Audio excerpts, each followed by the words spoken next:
Welcome to another episode with the Red Jacket Lawyer for guidance on German law in English.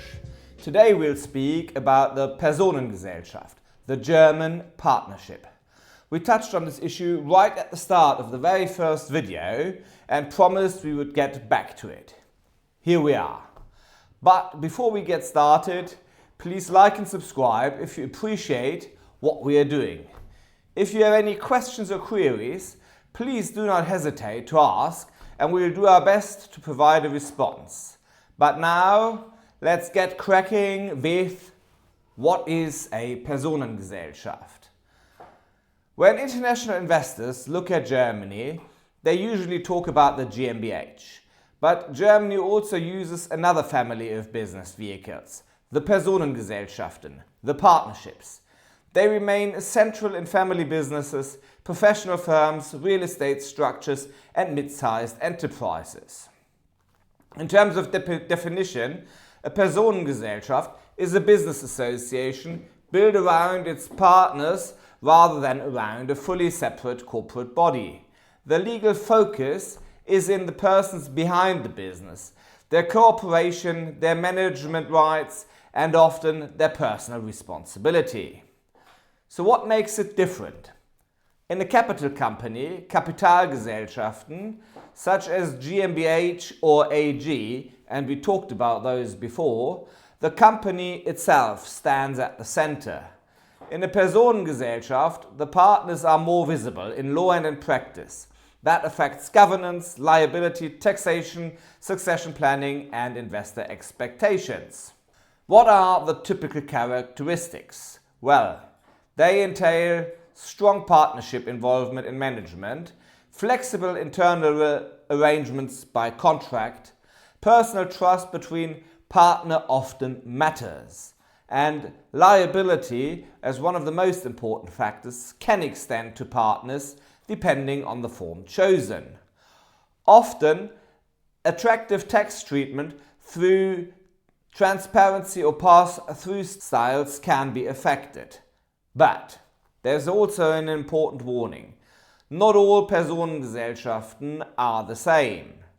Some expose all partners to unlimited liabilities, others allow for limited partners, so different forms of liabilities even within a Personengesellschaft. Some Personengesellschaften can hold assets and sue in their own name. The exact structure thus matters enormously.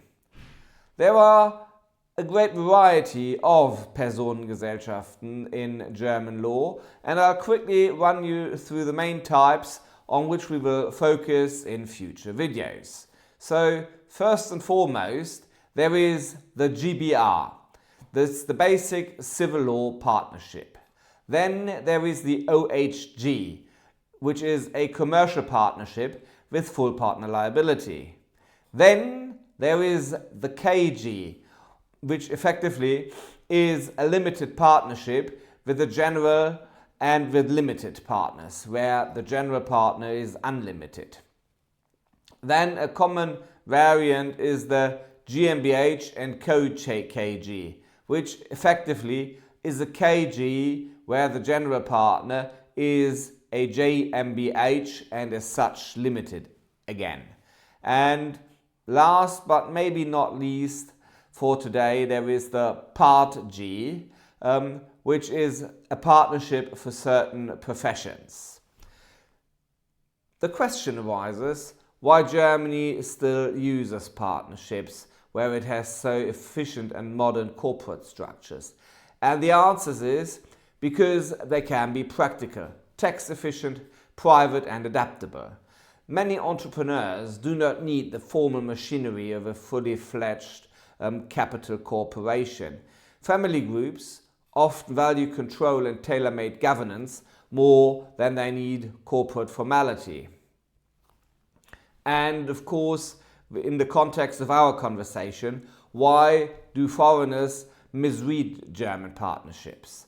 And the problem seems to be that many common law audiences hear partnership and assume something informal or small.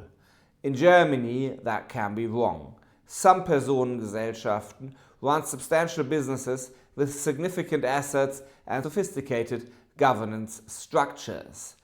So, what's the key before choosing one specific structure over another, before choosing a partnership over a capital company?